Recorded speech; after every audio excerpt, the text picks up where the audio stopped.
السلام علیکم ورحمۃ اللہ وبرکاتہ۔ الحمد للہ نحمده ونستعینه ونستغفره ونؤمن به ونتوکل علیہ ونعوذ باللہ من شرور انفسنا ومن سیئات اعمالنا، من يهده اللہ فلا مضل له ومن يضلله فلا هادی له، ونشهد أن لا إله إلا الله وحده لا شريك له، ونشهد أن محمدا عبده ورسوله، أما بعد، أعوذ بالله من الشيطان الرجيم، بسم الله الرحمن الرحيم،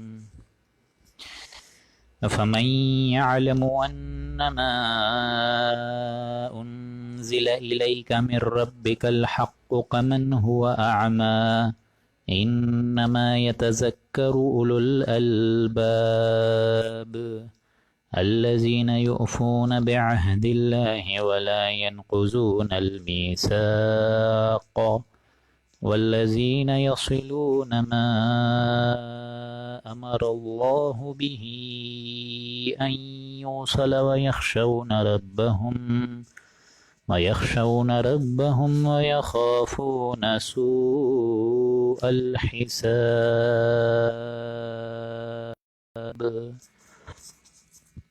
رب اشرح لي صدري ويسر لي أمري واحلل عقدة من لساني يفقهوا قولي، اللهم إنك عفو كريم تحب العفو فاعف عنا، اللهم لا تدع لنا في مقامنا هذا ذنبا إلا غفرته ولا هما إلا فرجته ولا كربا إلا نفسته ولا ديما إلا قضيته ولا مريضا إلا شفيته ولا ميتا إلا رحمته برحمتك يا عزيز يا غفار، آمين يا رب العالمين۔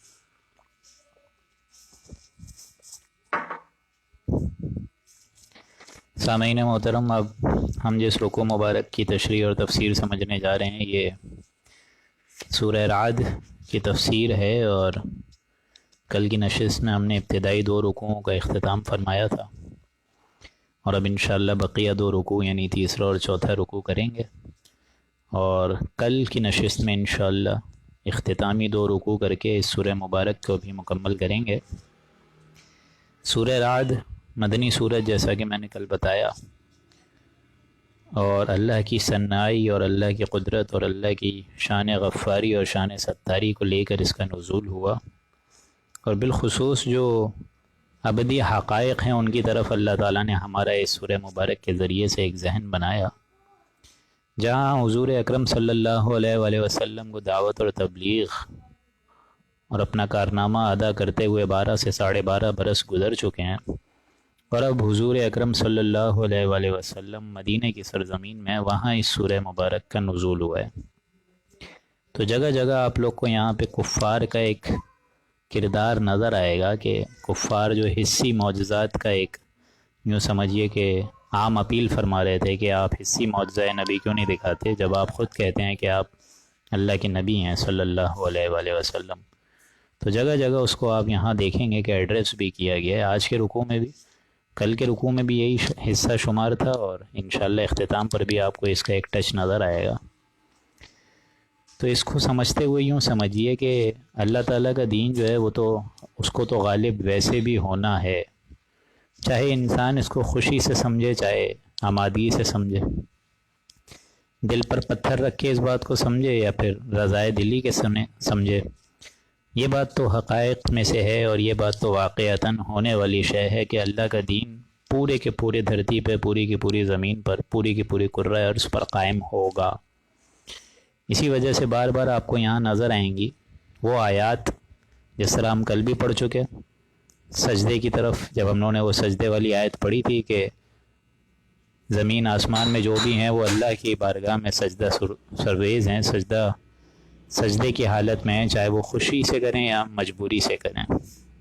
تو لہٰذا میں اس کی طرف آپ لوگ کا ایک ذہن بنانا چاہ رہا ہوں کہ اللہ کے فضل و کرم سے اب ہم لوگ قرآن مجید کے بھی مد میں ہیں، 13واں پارہ اب ہم لوگ پڑھ رہے ہیں، اور بہت جلد انشاءاللہ 14واں پارہ شروع ہو جائے گا۔ تو یوں سمجھیے کہ قرآن مجید کی بھی اب ہم لوگ مڈل آف دی قرآن مجید پر ہیں، تو ہم لوگ کو یہ بات سمجھنی ہوگی کہ اب تک ہم جتنے حقائق پڑھ چکے ہیں ان تمام حقائق میں سے ہم نے عمل کتنوں پر کرا ہے، اس کو سمجھنا بہت ضروری ہے۔ اتنی ہم لوگ نے لرننگ اسٹف سیکھ چکے ہیں، چاہے وہ سورہ یوسف کے ذریعے سے ہو، چاہے سورہ بقرہ، سورہ انعام، سورہ اعراف، سورہ اسی طریقے سے اس سے پہلے سورہ ہود، جس میں بقیہ رسولوں کے واقعات پر پوری کی پوری سورہ نازل ہوئی۔ تو اس میں ہمیں سمجھنا ہوگا کہ ہم اپنا عمل کردار کس طرح درست کر سکتے ہیں۔ تو بالخصوص آج کی نشست میں جو ابھی ہم پڑھیں گے انشاءاللہ، تیسرا اور چوتھا رکوع، اس میں بھی آپ لوگ کو ایک بڑی خوبصورت آیت ہے جس کی طرف میں لے کر آؤں گا کہ اللہ کے ذکر اور اطمینان سے، یہ آیت ہے آیت نمبر 28، کہ اللہ کی ذکر سے ہی اور اللہ کے کلام سے ہی لوگوں کے دلوں کو اطمینان ملتا ہے۔ یہ بات انشاءاللہ وہاں کھلے گی جس کی طرف میں نے آپ لوگ کی تمہیدی یہ صفات بیان فرمائی ہیں۔ تو اب ہم بسم اللہ کرتے ہیں۔ اعوذ باللہ من الشیطان الرجیم، اعوذ باللہ من الشیطان الرجیم، بسم اللہ الرحمن الرحیم۔ افمن یعلم انما انزل الیک من ربک الحق، تو بھلا وہ شخص جو یقین رکھتا ہو کہ نبی جو آپ کی طرف آپ کے رب سے نازل ہوا ہے وہ سب حق ہے، یعنی جو شخص اللہ کے نبی کو بھی مانتا ہے، اللہ کے نبی کی دعوت پر بھی پکار اور لبیک کہہ رہا ہے، سارے صحابیاں، اور اسی طریقے سے حضرت ابو بکر، حضرت عمر، حضرت عثمان، حضرت علی رضی اللہ تعالیٰ عنہ اجمعین۔ تو یہاں معاملہ فرمایا جا رہا ہے کہ بھلا وہ شخص جو کہ یقین رکھتا ہو، اس کو دلی آمادگی ہو کہ اے نبی آپ کی طرف جو کچھ نازل ہوا ہے یعنی قرآن مجید وہ حق ہے، سچ ہے، اٹل ہے، شدنی ہے۔ کمن ہوا اعمیٰ، اس شخص کی طرح ہو سکتا ہے جو کہ اندھا ہو، جس کو کچھ نظر ہی نہ آئے، یعنی اہل ایمان اور اہل باطل، اہل ایمان اور اہل کفار کا کوئی مقابلہ ہی نہیں سرے سے۔ انما یتذکر اولو الالباب، لیکن نصیحت تو وہی حاصل کرتے ہیں، سبق اور یاد دہانی تو وہی حاصل کرتے ہیں جو کہ عقل مند ہیں، جو ہوش مند ہیں، جو لوگ قبول کرتے ہیں اللہ کی اس دعوت پر اور حضور اکرم صلی اللہ علیہ وآلہ وسلم کی اس شریعت کو دلی طور سے آمادگی کے ساتھ قبول کرتے ہیں۔ الذین، یہ کون لوگ ہیں؟ یہ سمجھدار لوگ۔ اللہ تعالیٰ نے ان کی تعریف دیکھیں بیان فرمائی ہے۔ اہل ایمان کی تعریف یہاں جو آ رہی ہے بڑی خوبصورت ہے۔ کاش اللہ تعالیٰ سے دعا ہے کہ کاش اللہ تعالیٰ ہمیں بھی ایسا ایمان نصیب فرمائے۔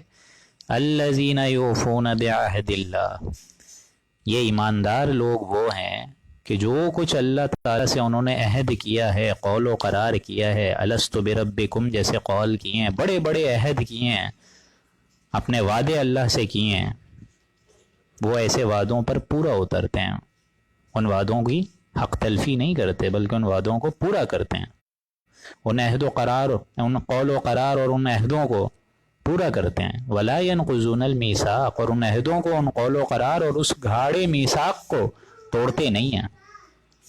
یہی الفاظ آئے تھے نا سورہ بقرہ میں کہ وہ لوگ جو کہ اللہ سے کیے ہوئے عہد کو توڑتے نہیں ہیں بلکہ پورا کرتے ہیں۔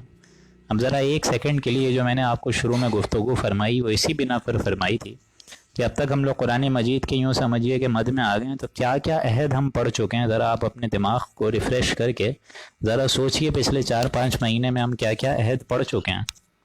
سورہ اعراف میں ہم نے پڑھا عہد الست بربکم، کہ اللہ تعالیٰ نے عالم ارواح میں ہم سب کی روحوں سے جو عہد لیا ہے اس دنیا میں آنے سے پہلے، میری بھی روح ہوگی، آپ کی بھی روح ہوگی، بڑے بڑے مقربین بارگاہ اولیاء اللہ کی بھی روحیں ہوں گی، ان سب سے اللہ تعالیٰ نے ایک ایک ایک ایک کر کے الست بربکم عہد لیا کہ کیا میں تمہارا معبود برحق اللہ تعالیٰ نہیں ہوں؟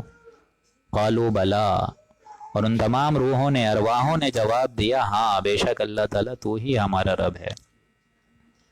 تو یہ ہم نے سب سے بڑا عہد تو یہی کرا ہے۔ اب ظاہر بات ہے جو عہد جو ہم نے کیا ہے جس کی گواہی سورہ اعراف دے رہی ہے، اس پر ہم پورا اترے ہیں کہ نہیں اترے؟ اتنی جو زندگی ہم نے گزار دی اس عہد پر اور اس قول و قرار اور میثاق پر، ہر کوئی اپنی شخصیت کو ٹٹولے جھانکے، بل الانسان علی نفسہ بصیرہ، انسان خود اپنے اوپر گواہ ہے۔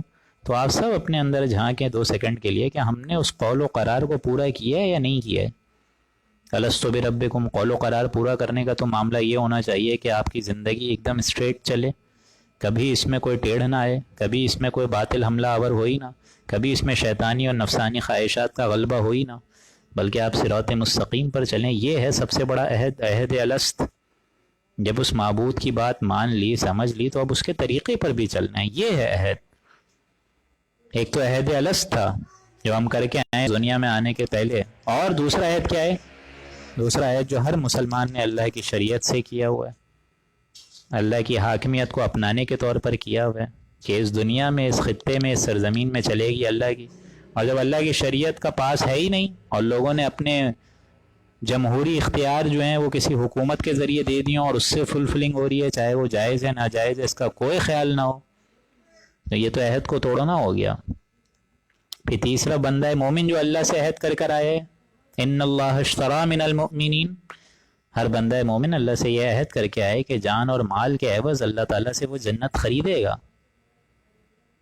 یہ تیسرا بڑا عہد ہے۔ پھر چوتھا بڑا عہد جو ہم حقوق اللہ کے ساتھ، حقوق العباد کے مابین کر رہے ہیں، اللہ تعالیٰ کی مخلوق کے ساتھ اچھا رویہ رکھ رہے ہیں، یہ بھی ایک عہد ہے، قول و قرار ہے۔ شادی آپ کو معلوم ہے، marriage is a social agreement, اور اس میرج کی کیا دھجیاں اڑتی ہیں شادی کے بعد، وہ تو میں اور آپ بخوبی جانتے ہیں۔ گویا درجہ بدرجہ بہت سے عہد ہیں جو ہم کر کے آئے ہیں، اور ہم کر بھی رہے ہیں، ابھی بھی کر رہے ہیں۔ ان سارے عہدوں کو سامنے رکھتے ہوئے اس آیت کو پڑھیں، الذین یوفون بعہد اللہ ولا ینقضون المیثاق، ایسے ایماندار لوگ جو کہ اللہ سے جو کچھ انہوں نے عہد کیا ہے اس کو پورا کرتے ہیں، اس کو توڑتے نہیں ہیں۔ والذین یصلون ما امر اللہ، اور یہ ایسے لوگ ہیں کہ جن علاقوں کے قائم رکھنے کا اللہ نے حکم دیا ہے، ما امر اللہ بہ، ان کو قائم رکھتے ہیں۔ ان یوصل ویخشون ربہم، اور ساتھ ساتھ علاقوں سے مراد کیا ہے؟ یعنی صلح رحمی۔ والذین یصلون ما امر اللہ، یعنی جن چیزوں کو قائم رکھنے کا حکم دیا ہے اس کو قائم رکھتے ہیں، یعنی صلح رحمی۔ اور آپ کو معلوم ہے صلح رحمی میں اللہ تعالیٰ نے ایک رعایت دی ہے، شریعت نے یہ بتایا ہے کہ صلح رحمی اگر کوئی بھائی بھائی روٹھا ہوا ہے تو اس میں آپ لوگ محبت، اور یوں سمجھیے کہ محبت اور پیار کو بیدار کرنے کے لیے آپ لوگ جھوٹ بھی بول سکتے ہیں، صرف صلح رحمی کے لیے۔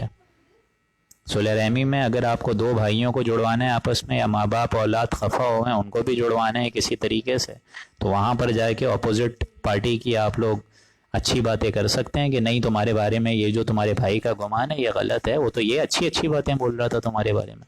تو جس طریقے سے ان لوگوں کو ملانا، والذین یصلون ما امر اللہ، ان چیزوں کو قائم رکھتے ہیں، یعنی صلح رحمی کرتے ہیں، قطع رحمی نہیں کرتے۔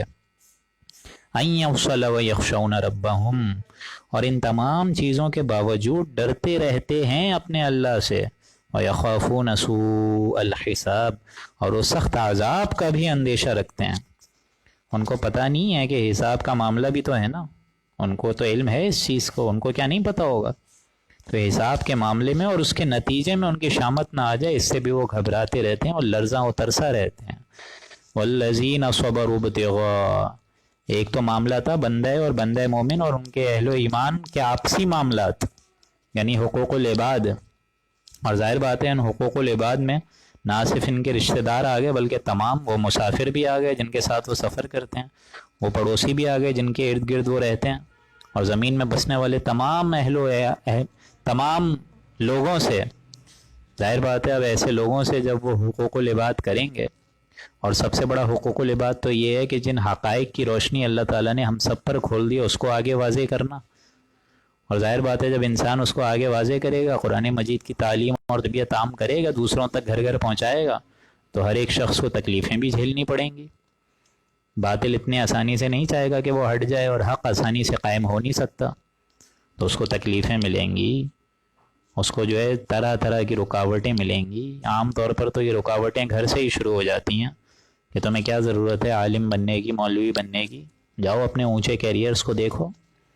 تو ہر چیز میں ایسے لوگ صبر بھی کرتے ہیں، والذین صبروا ابتغاء، اور وہ صبر اس بنا پر کرتے ہیں کہ ان کو اپنے رب کی رضامندی چاہیے، ابتغاء وجہ ربہم، اللہ تعالیٰ کی رضامندی چاہیے، اللہ تعالیٰ کی خصوصیت چاہیے، اللہ تعالیٰ کی عنایات چاہیے، اللہ کی رحمت چاہیے، اللہ تعالیٰ کی خصوصی مدد چاہیے، اللہ تعالیٰ کی رضامندی چاہیے. اس لیے وہ اس پہ ٹکے رہتے ہیں، مضبوط رہتے ہیں. وہ امر بالمعروف اور نہی عن المنکر کا آخری سانس تک فریضہ انجام دیتے رہتے ہیں.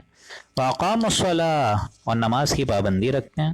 وَأَنفَقُوا مِمَّا رَزَقْنَاهُمْ سِرًّا وَعَلَانِيَةً اور جو کچھ ہم نے ان کو روزی دی ہے اس میں سے وہ خرچ کرتے ہیں، چپکے چپکے بھی اور ظاہر طور پر بھی.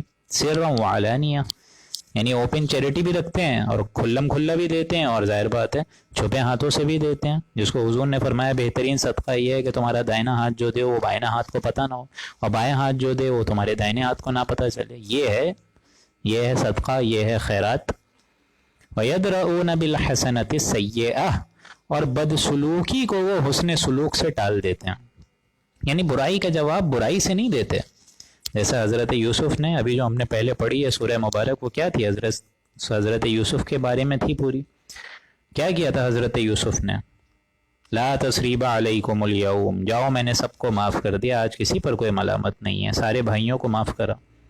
ان بھائیوں نے کیا کیا حرکتیں کریں وہ تو ہم پورا پڑھ چکے ہیں معاملہ، لیکن اس کے باوجود برائی کا جواب برائی سے نہیں دیا، بلکہ برائی کے بدلے بھلائی کی، تاکہ شرم آ جائے لوگوں کو، اور اگر کوئی سوئی ہوئی نیکی اس کے اندر ہے بھی موجود تھوڑی بہت تو وہ بھی ابھر کر سامنے آ جائے. انسان سوچے کہ میں اس کے ساتھ اتنا برا کرتا رہا اور دیکھو. اور یہی معاملہ حضرت یوسف کے پھر بھائیوں نے کرا کہ ہمیں معاف فرما دیجیے، آپ کو اللہ تعالیٰ نے ہم سب سے فضیلت دی ہے. مان گئے نا؟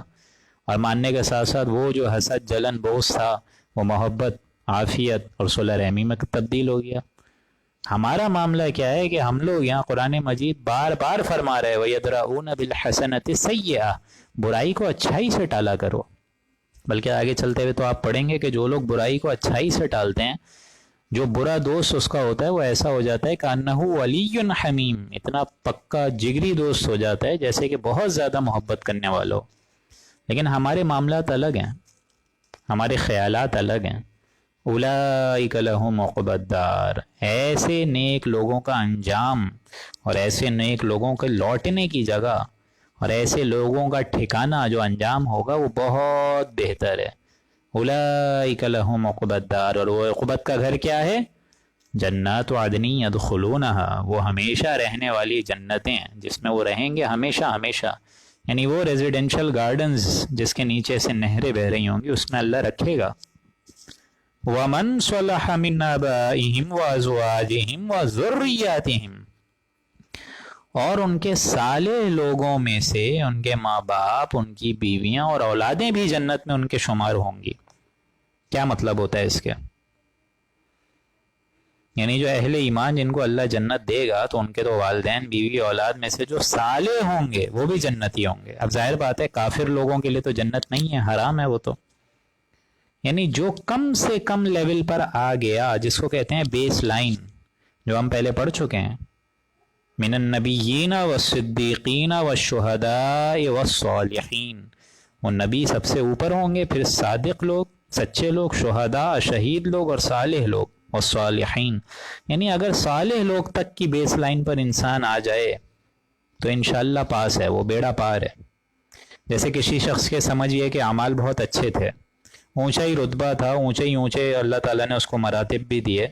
کوئی شخص ہے، کوئی اولاد ہے کسی باپ کی، وہ اولاد بہت اونچے مرتبے پہ ہے، اس کے اعمال پوری زندگی میں بہت اچھے رہے، ہر تکلیف پر اس نے صبر کیا اور ہر نعمتوں پر اللہ تعالیٰ کی طرف سے اس نے اللہ تعالیٰ کی شکر گزاری وہ فرمائی، شکر گزاری رکھی اس نے پوری زندگی.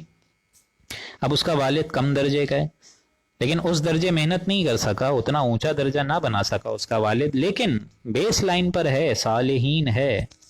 اس لیے کیا فرمایا اللہ تعالیٰ نے کہ اللہ تعالیٰ وَمَنْ صَلَحَ مِنْ آبَائِهِمْ یعنی جو صالح لوگ ہوں گے اس بیس لائن تک ہوں گے. صالح لوگ ہیں تو اللہ تعالیٰ اس کو بھی اٹھا کر اس بندہ مومن کے ساتھ شامل کر دے گا جس کو اونچے مرتبے دی ہیں. تو گویا یہ ان کا اعزاز ہے کہ ان کے ذریعے سے اللہ تعالیٰ تمام اہل و عیال کو ایک ساتھ جنت میں رکھے گا. فرض کریں اولاد ہے یا بیوی ہے، اگر صالح ہیں یہ لوگ تو وہ بھی بلند ہو جائیں گے، اہل و عیال میں سے جو بھی ہے وہ بھی اس بندہ مومن تک بلند ہو جائے گا. گویا اللہ کی طرف سے یہ قدر افزائی ہوگی اہل جنتیوں کے اونچے درجے والے لوگوں کی مناسبت سے کہ ان کے رشتہ داروں کو بھی اللہ تعالیٰ اعزازاً ان میں شامل فرما دے گا. وَمَنْ صَلَحَ مِنْ آبَائِهِمْ وَأَزْوَاجِهِمْ وَذُرِّيَّاتِهِمْ یہ مطلب ہے اس کا. وَالْمَلَائِكَةُ يَدْخُلُونَ عَلَيْهِمْ مِنْ كُلِّ بَابٍ اور داخل ہوں گے فرشتے ہر دروازے سے درجہ بدرجہ، ہر سمت کے دروازے سے وہ فرشتے آتے جا رہے ہوں گے ان کے پاس. سلام علیکم بما صبرتم کہ سلامتی ہے تم لوگوں پر تمہارے صبر کی وجہ سے. تم نے صبر کرا، تم نے تکلیفیں جھیلیں، تم نے اس دین کے لیے جو تن من دھن لگایا اور اس کو آگے پھیلایا، تو ان تمام چیزوں پر اللہ کی طرف سے آج کے دن تم پر سلامتی ہے. علیکم بما صبرتم سلامتی ہے، راحتیں ہیں، اللہ کی نعمتوں کا مزہ تم چکھتے رہو، صحیح سلامت رہو گے بدولت اس بات پر کہ تم نے صبر کرا، اس دین حق پر مضبوطی سے تم ٹکے رہے، جمے رہے.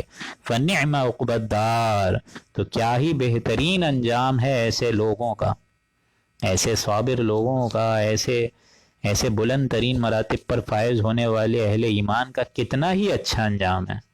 والذین ینقضون عہد اللہ اور اس کے برعکس جن لوگوں نے اللہ کے ان معاہدوں کو توڑا، ان عہدوں کو توڑا، قول و قرار اور میثاق کو توڑا جو ہم پڑھ چکے سارے کے سارے قول و قرار. ہر مسلمان نے اللہ کی شریعت سے جو عہد کیا ہے، عہد الست انہوں نے توڑا. بندہ مومن جو اللہ سے اپنے جان اور مال کے عوض جنت کا حصول کا ایک کوشش کرتا ہے، اس کو بھی انہوں نے توڑ دیا، اور حقوق اللہ کے ساتھ حقوق العباد کا بھی کوئی خیال نہ رکھا. تو یہ سارے عہدوں کو جنہوں نے توڑا، من بعد میثاقہ ان کی پختگی کے بعد، اللہ تعالیٰ نے تو تمام عہدوں کو پورا کرا تھا، اللہ تعالیٰ نے تو تمام عہدوں کی پاسداری رکھنے کا حکم دیا تھا، اور بالخصوص ان کے نبی صلی اللہ علیہ وآلہ وسلم نے بھی یہی بات کی طرف تاکید کی تھی. اور کیا فرمایا تھا؟ یہی فرمایا تھا نا کہ عورتوں کے ساتھ اچھا رویہ رکھو. یہ حقوق العباد کے ساتھ، حقوق اللہ کے ساتھ حقوق العباد بھی آ گیا. یہی معاملہ ہے نا، marriage is a social contract. یہ ان درجہ بدرجہ ہے حقوق کے اندر ہی ایک حق ہے میاں بیوی کا بھی رشتہ، بالخصوص اللہ اور بندہ مومن کا رشتہ. یہ بھی تو ہے نا، سب سے اہم ترین تو یہی ہے، بندہ مومن اور اللہ کا رشتہ. تو جو ان تمام رشتوں کا خیال کرتا ہی نہیں ہے، ان تمام احساسات کو پس پشت رکھتا ہے اور ان تمام ذمہ داریوں کا خیال کرتا ہی نہیں ہے، بلکہ معاملہ تو یہ ہے وَيَقْطَعُونَ مَا أَمَرَ اللَّهُ بِهِ أَن يُوصَلَ وَيُفْسِدُونَ فِي الْأَرْضِ جن چیزوں کو اللہ نے قائم رکھنے کا حکم دیا ہے اس کو قطع کرتے ہیں، یعنی توڑتے ہیں. اللہ نے صلح رحمی کا حکم دیا ہے اور یہ اس کے برعکس قطع رحمی کرتے ہیں، آپس میں ایک دوسرے سے جھگڑے کرتے ہیں. بھائی آج کل قتل و غارت کی نوبت تک پہنچا ہوا ہے وراثت کے معاملے میں. اسی طریقے سے مائیں، بہویں، ساس، سسر، یہ کیا رشتہ داریوں کا میں کیا بولوں اس فورم پر، لیکن جو چل رہا ہے اس ملک پاکستان میں وہ سب جانتے ہیں. جو حرکتیں انسان کر رہا ہے یوں سمجھ لیجئے اللہ کی نگاہ آنے واحد میں ہم سارے اللہ تعالیٰ کی نگاہوں کے سامنے ہیں.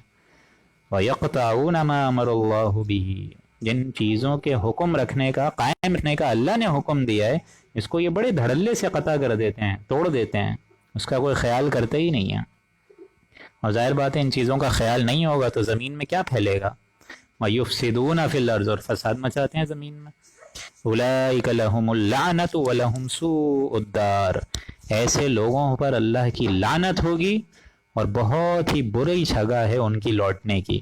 اس جہان میں بھی خرابی ہوگی ایسے لوگوں کے لیے، اور آخرت کا جو انجام ہے جو کہ اللہ تعالیٰ ان کو دوزخ کی شکل میں دے گا اور عذاب الہی کی شکل میں دے گا، وہ بھی بہت برا ہوگا. اللہ یبسط الرزق لمن یشاء ویقدر. اب ظاہر بات ہے آپ لوگ کو معلوم ہے قطع رحمی کس معاملے میں ہوتی ہے انسان کی. صلح رحمی کے بجائے انسان سے کٹتا کیوں ہے؟ انسان دوسرے کا خیال کیوں نہیں کرتا؟ اس کے پیچھے ایک ہی وجہ ہے، دولت. زمین میں سے سب سے خطرناک چیز تو ایک طریقے سے دولت بھی ہے نا، جس کے مطابق انسان وراثت کے جھگڑوں میں پڑھ کر بھائی جو ہے وہ قتل و غارت کی نوبت تک پہنچا ہوا ہے. تو یہ جو رزق ہے اللہ تعالیٰ نے یہ جو رزق اور یہ جو مال کی کثرت اور یہ جو دولت کا جو ایک کسی کو بھی جو دیا ہے، سارا کا سارا جو ایسٹ دیا ہے بیسیکلی، یہ انسان کے ہاتھ میں تو ہے ہی نہیں. پہلے تو یہ سمجھ لے انسان. میرے اور آپ کے معاملے اور اختیار میں کچھ بھی نہیں ہے، میرے اور آپ کے اقتدار میں کچھ بھی نہیں ہے، یہ تو اللہ دیتا ہے۔ پہلا ٹارگٹ تو یہ رکھیں آپ۔ اس لیے کیا فرمایا؟ اللہ یبسط الرزق لمن یشاء ویقدر، اللہ ہی ہے وہ جس کو چاہتا ہے زیادہ دیتا ہے رزق، اور جس کو چاہتا ہے تنگ کر دیتا ہے رزق، یعنی جس کو چاہتا ہے اندازے کے مطابق دیتا ہے، تھوڑا تھوڑا دیتا ہے، اور جس کو چاہتا ہے بے حساب دے دیتا ہے۔ یہ تو اللہ کا معاملہ ہے۔ تو انسان کو بجائے اکڑنے کے، بجائے بغض، عداوت اور کینے کے، اس اللہ کی منشا پر راضی ہونا چاہیے۔ اللہ یبسط الرزق لمن یشاء ویقدر، جس کے لیے چاہتا ہے کم کر دیتا ہے۔ اب میں اس پر آپ سے جلوں، اس پر اکڑ کروں، تو بجائے یہ کہ نیگیٹو سائیکالوجی کو بیدار کرنے کا اور کوئی حل ہے ہی نہیں ہوگا اس کا انجام سوائے سائیکیٹرک النس کے اور کچھ بھی نہیں ہے۔ تو اللہ ہی ہے جس کو چاہتا ہے رزق دیتا ہے بے حساب، اور جس کے لیے چاہتا ہے تھوڑا کر دیتا ہے، راشنی کر دیتا ہے، کم دیتا ہے، یا اندازے کے مطابق دیتا ہے۔ وَفَرِحُوا بِالْحَيَاةِ الدُّنْيَا، اور یہ رزق زیادہ دینا تو اس بات کی دلیل تھی کہ تم اللہ کی ان مخلوقات پر اس رزق کو آرام سے تقسیم کر سکو، زکوٰۃ کی صورت میں، صدقات خیرات کی صورت میں، اپنائے نو کی حاجت کو رفع کر سکو۔ اس کے لیے دیا تھا تم کو رزق۔ جتنا ہم نے تم کو رزق دیا تھا اس کے ذریعے ہم تمہارا حساب کتاب بڑھا رہے ہیں، اور جتنا جس کو کم رزق دیا ہے اس کا حساب کتاب پھر بھی بہتر ہوگا۔ اس کو ایک امید لگی رہے گی کہ کل جو ہے اس کو اتنا روز آخرت میں کھڑے ہو کے ہر اپنے کروڑوں کا حساب نہیں دینا ہے۔ یہ اس کو ایک انشاءاللہ بہتر، اس کے لیے بہتری کا معاملہ ہے، جس کو اللہ تعالیٰ کم دے رہا ہے ایک طریقے سے۔ تو یہ اللہ کی منشا ہے، لیکن یہ اللہ تعالیٰ جب لوگوں کو زیادہ دیتا ہے تو ان کا انجام کیا ہوتا ہے؟ وَفَرِحُوا بِالْحَيَاةِ الدُّنْيَا، تو وہ لوگ فرح ہو جاتے ہیں، خوش ہو جاتے ہیں، انجوائمنٹ کی اسٹیٹ میں پہنچ جاتے ہیں، اس دنیاوی زندگی پر اترانا شروع کر دیتے ہیں۔ جتنے بھی اہل ایمان کے علاوہ جتنے لوگ ہیں جن کو دولت کا نشے میں گم ہو گئے ہیں، کافر کی یہ پہچان کے آفاق میں گم ہے، اور مومن کی یہ پہچان کے گم اس میں ہے آفاق، تو لوگ دنیاوی مسندوں اور دنیاوی خواہشات اور دنیاوی عیش و عشرت اور دنیاوی آسائشوں کے پیچھے اترانا شروع کر دیتے ہیں۔ وَمَا الْحَيَاةُ الدُّنْيَا فِي الْآخِرَةِ إِلَّا مَتَاعٌ، اور نہیں ہے دنیا کی زندگی آخرت کے مقابلے میں الا متاع، سوائے تھوڑے سے ساز و سامان کی، اس کی حقیقت کچھ بھی نہیں ہے۔ یہاں اللہ کے فضل و کرم سے تیسرا رکوع ہوا، اور چوتھا رکوع بھی صرف 2 یا 3 آیات ہیں، اس کو بھی پڑھ لیتے ہیں انشاءاللہ جلدی 11:15 سے پہلے۔ وَيَقُولُ الَّذِينَ كَفَرُوا لَوْلَا أُنزِلَ عَلَيْهِ آيَاتٌ مِّن رَّبِّهِ، یعنی وہی بار بار کفار کی طرف سے وہی مطالبہ چلا آ رہا ہے کہ کوئی نشانی دکھائیں، نشانی دکھائیں، نشانی دکھائیں، کوئی حصی معجزہ دکھائیں، حصی معجزہ دکھائیں، کیوں نہیں آ رہا عذاب؟ آپ کب سے کہہ رہے ہیں 12 برس سے نبی عذاب آ رہے۔ وَيَقُولُ الَّذِينَ كَفَرُوا لَوْلَا أُنزِلَ عَلَيْهِ آيَاتٌ مِّن رَّبِّهِ، اور یہ کافر لوگ کہتے ہیں کہ اے نبی آپ پر کوئی معجزہ ان کے رب کی طرف سے کیوں نہیں نازل کیا گیا؟ قُلْ إِنَّ اللَّهَ يُضِلُّ مَن يَشَاءُ وَيَهْدِي إِلَيْهِ مَن أَنَابَ، آپ کہہ دیجئے کہ واقعتاً اللہ ہی جس کو چاہے گمراہ کر دے، اور جس شخص کو ان کی طرف متوجہ ہونا ہوتا ہے وہ ان کو اپنی طرف سے ہدایت دے دیتا ہے۔ یعنی وَيَهْدِي إِلَيْهِ مَن أَنَابَ، جو ہدایت کی خواہش رکھتا ہوگا، جو رجوع کرنے کی خواہش رکھتا ہوگا، جو اس درس قرآن کو بھی سمجھ کے اپنی زندگی کو بدلنا چاہے گا اور ہدایت اصل اس کا موجب ہوگا، تو اللہ ہدایت دے دے گا۔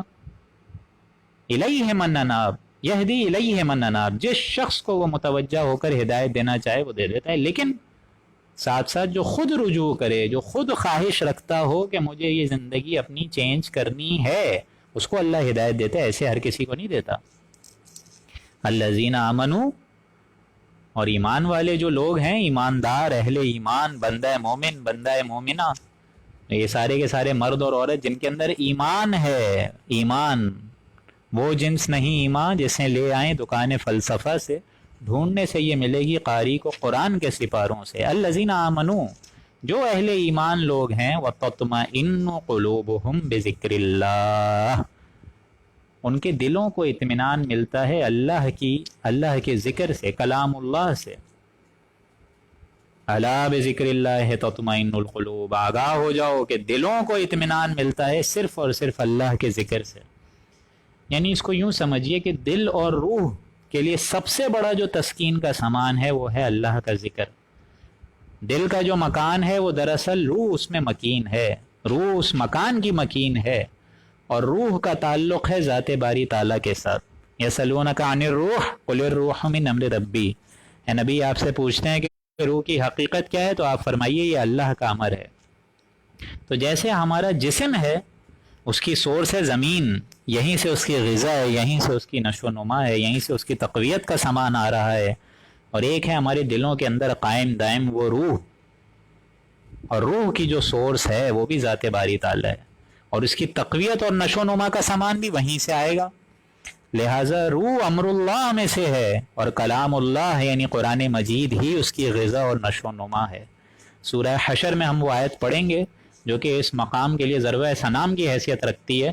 وَلَا تَكُونُوا كَالَّذِينَ نَسُوا اللَّهَ فَأَنسَاهُمْ أَنفُسَهُمْ أُولَٰئِكَ هُمُ الْفَاسِقُونَ.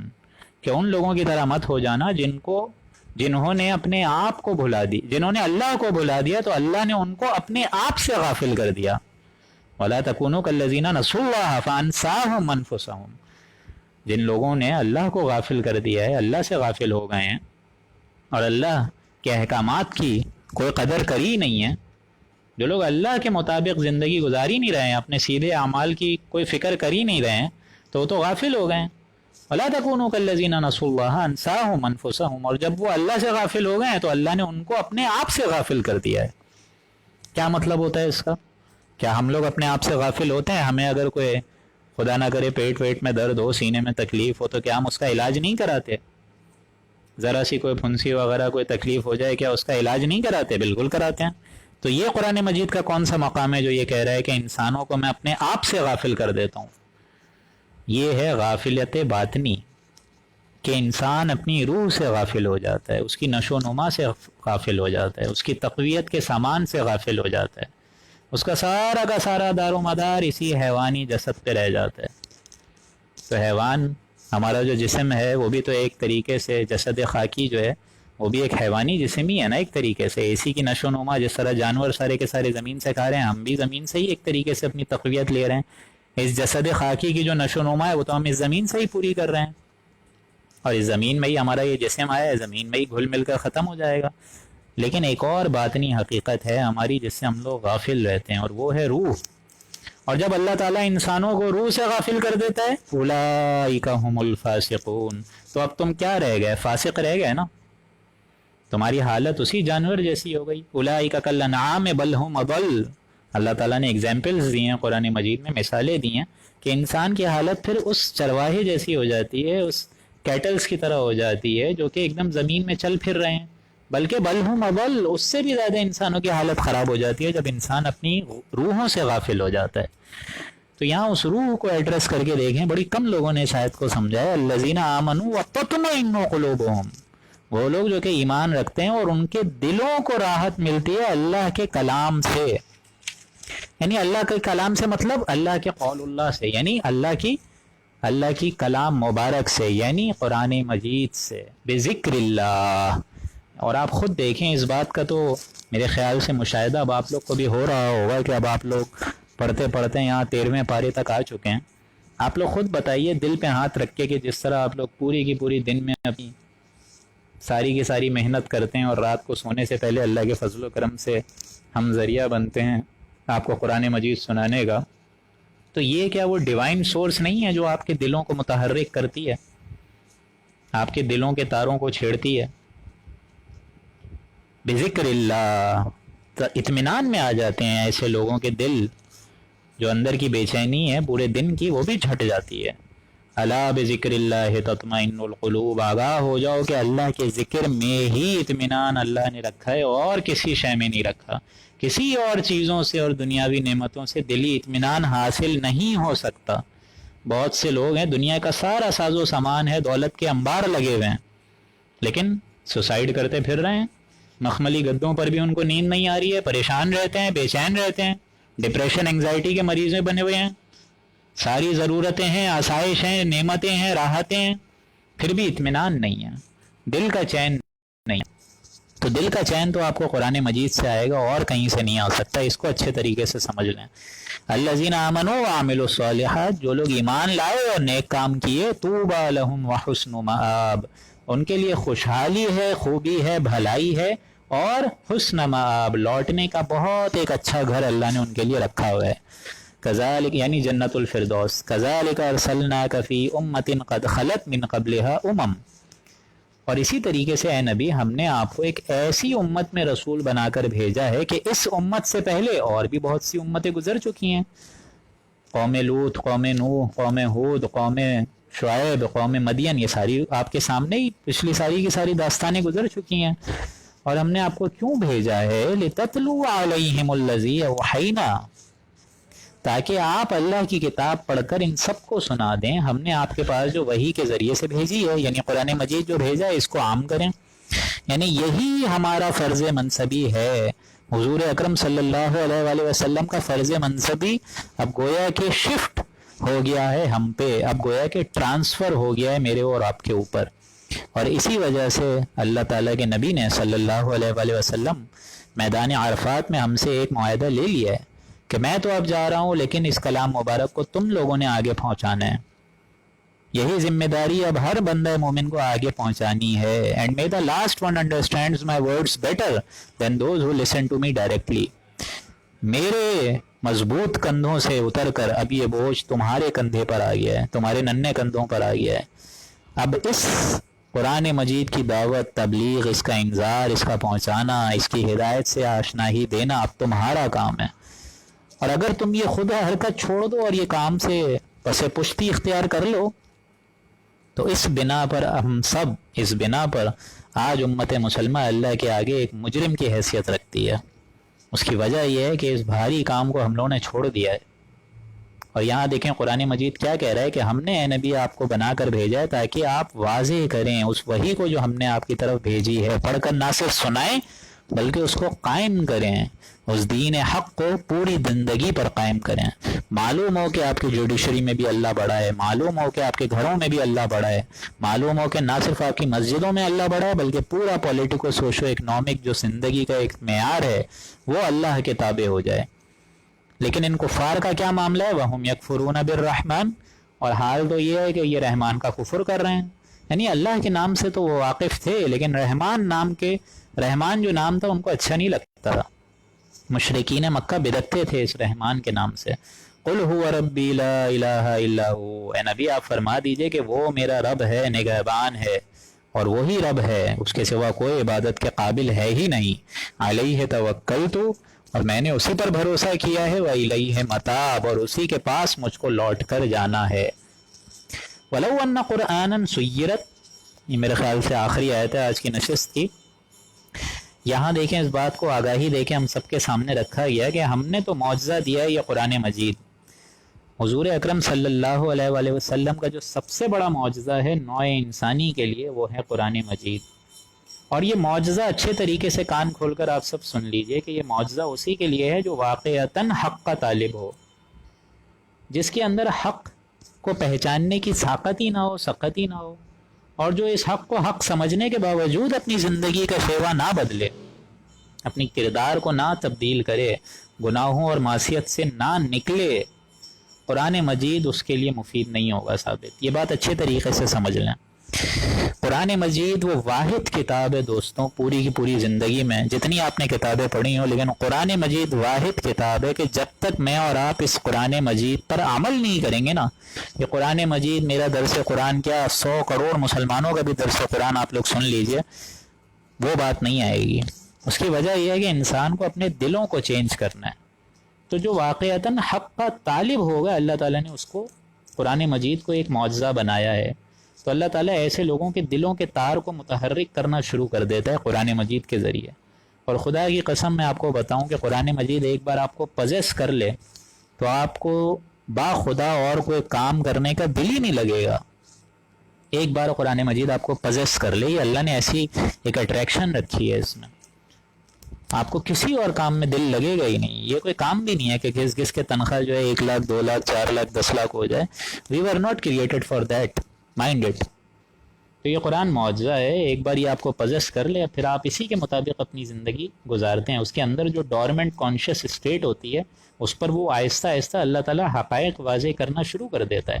لیکن جو لوگ حصی معجزے کا انتظار کرتے ہیں جیسا کہ کفار نے کیا، ان کے لیے یہ قرآن کی ایک آیت آ رہی ہے آگے 31ویں، وَلَوْ أَنَّ قُرْآنًا سُيِّرَتْ بِهِ الْجِبَالُ، اور اگر کوئی ایسا قرآن ہم اتار دیتے جس کے ذریعے سے پہاڑ ہٹانا شروع ہو جاتے ہم، یا جس کی قول سے اور جس کے کلام اللہ سے پہاڑ اپنی جگہ سے ہلنا شروع کر دیتے ان کفار کے سامنے، او قطعت بہ الارض، یا زمینوں کو ٹکڑے ٹکڑے میں تبدیل کر دیا جاتا، زمین جلدی جلدی طے ہو جاتی، او کلم بہ الموتى، یا اس کے ذریعے سے فرشتے جو ہے وہ ان سے بات کرنا شروع کر دیتے، فرشتے نہیں مردہ جو ہے ان سے بات کرنا شروع کر دیتے، او کلم بہ الموتى، یعنی مردہ جو ہے وہ زندگی کی حالت میں واپس آ کے ان سے بات کرنا شروع کر دیتا، قبریں شق ہوتی اور قبر سے اٹھ کے ان کے عزیز و اقربا آ کے ان سے بات کرتے، اگر کوئی ہم ایسا ہی حسی معجزہ اتار دیتے تب بھی یہ لوگ ایمان نہیں لانے والے تھے۔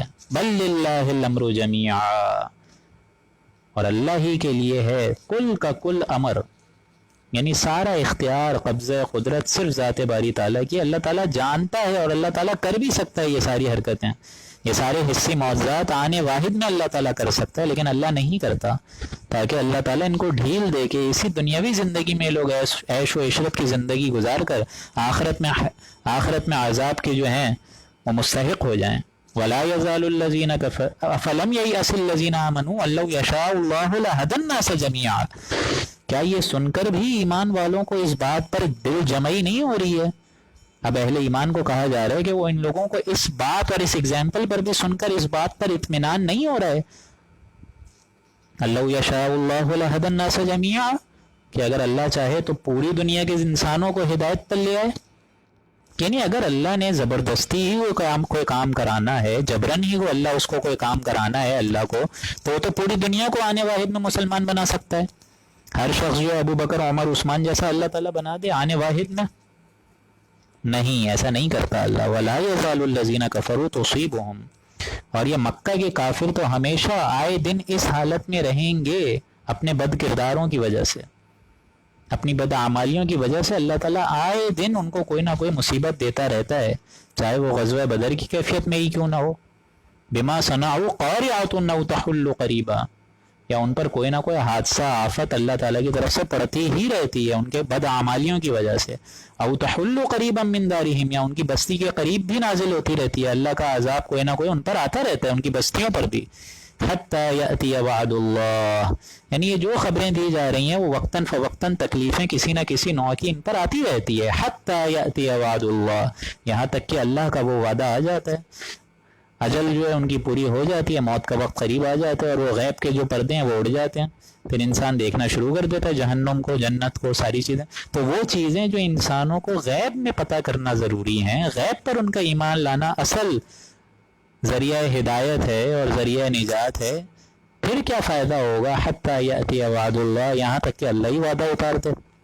جب آنکھ کھلی گل کی تو موسم تھا خزاں کا، ان اللہ لا یخلف المیعاد، یقینا اللہ تعالیٰ اپنے وعدے کے خلاف نہیں کرتا، یعنی ہمیں دکھ اور افسوس تو اس کا ہے کہ پتہ نہیں ہم اپنے اس وعدے کے پورے اتر پائیں گے یا نہیں، ہم ان وعدوں کا مصداق بن سکیں گے یا نہیں، لیکن اللہ تعالیٰ تو بالخصوص اپنے وعدوں میں کبھی کوئی اختلاف کرتا ہی نہیں ہے اور کبھی اس وعدے کے خلاف جاتا ہی نہیں ہے۔